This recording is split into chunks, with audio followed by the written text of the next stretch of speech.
Ladies and gentlemen, welcome to Quarantine Etiquette with the Royal Butler and the Royal Dachshunds, episode 11. Now, need I say the most popular request is the correct way to lay a dining table, and this is what we're going to demonstrate. The idea is at the end of this that you and your family will sit down in the evenings to a beautifully laid up table, which will be obviously demonstrated by myself just now, and you'll be able to impress your family.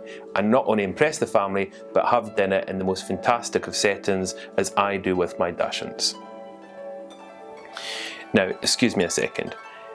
Dachshunds. Do we use the French porcelain? Or do we use the Minton? Ah, very good. The Minton it is then.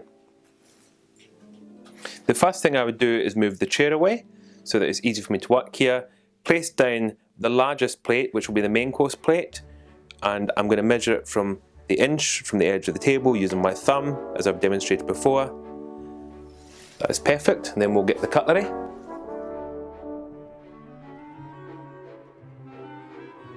So the first thing I'm going to do is put the knife on the inside. Remember, this is the knife that you will use for your bread and butter. And you're going to measure it from the edge of the table. Again, as this is a rounded table, we're going to bring it in line with the bottom of the plate, which is about there. And then we're going to have the main course knife just next to it, a few millimeters apart.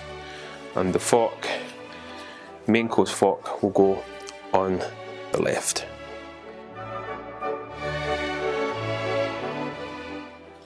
Then we have the starter cutlery, so that knife will go there, so they're all nicely in line, and the fork will go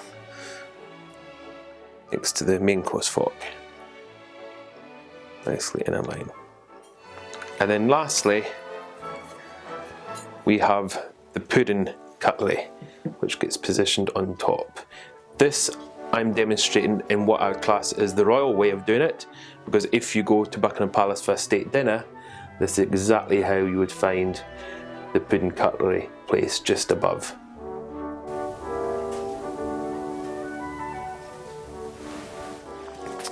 Then we would have a side plate, which normally it would be in line, but again, with this being a rounded table, we have to push up slightly so it will go about there.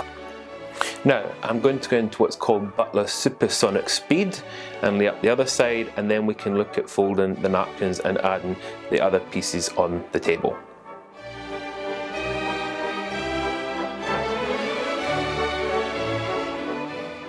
And voila!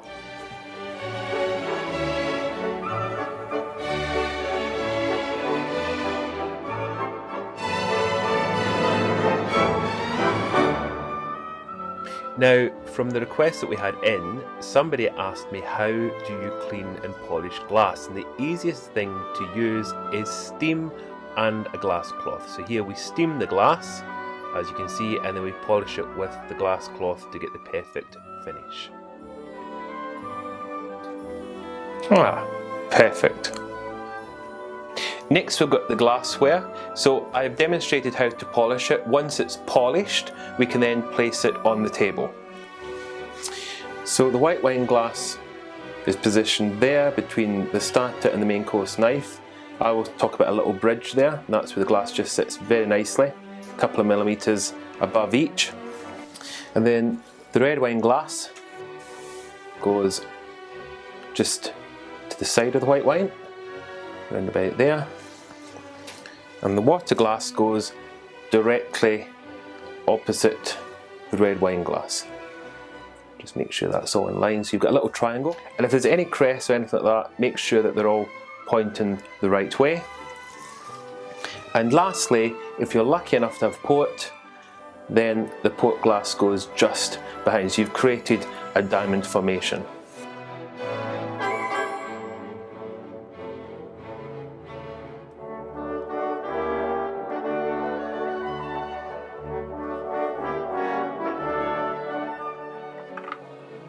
So to complete the scene, if you like, we have the candlesticks and the candles, or as Mrs. Bucket or Bouquet would say, her candlelit supper would need to have the candles. And there we go.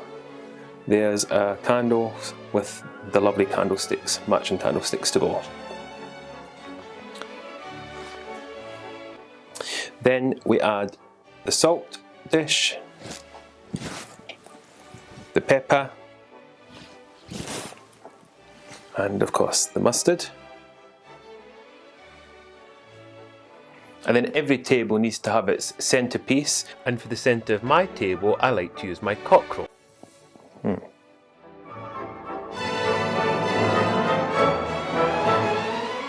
The last thing to go on the table is the napkin, and we're going to do a napkin fold known as the fleur-de-lis or Prince of Wales feathers. And for this, you fold the napkin into a triangle like that, finger there, bring one piece up to there, do the same on that side. So you have something like that.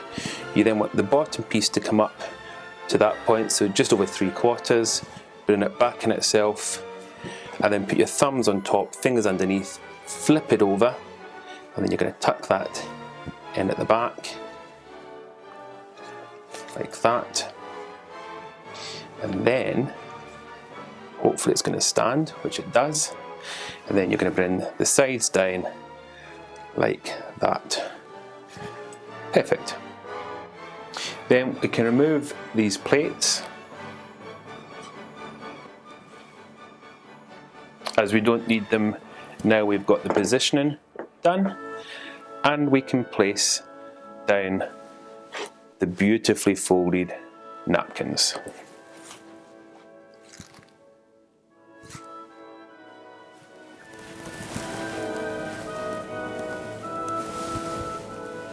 Right, I think that's everything prepared. I'm now going to go and inform the host and hostess that their table and their meal is ready.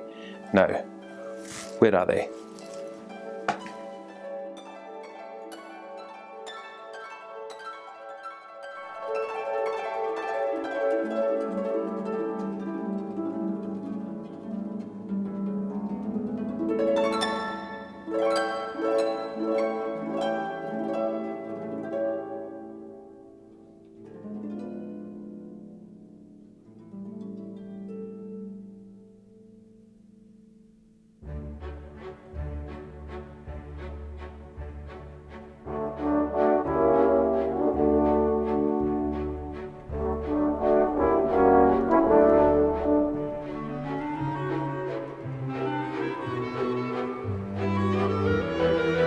Now you've seen how to lay up your dinner table and how to enjoy your meal in an interesting way. Good luck, and I hope that you all now sit down to a beautifully laid table as I have demonstrated.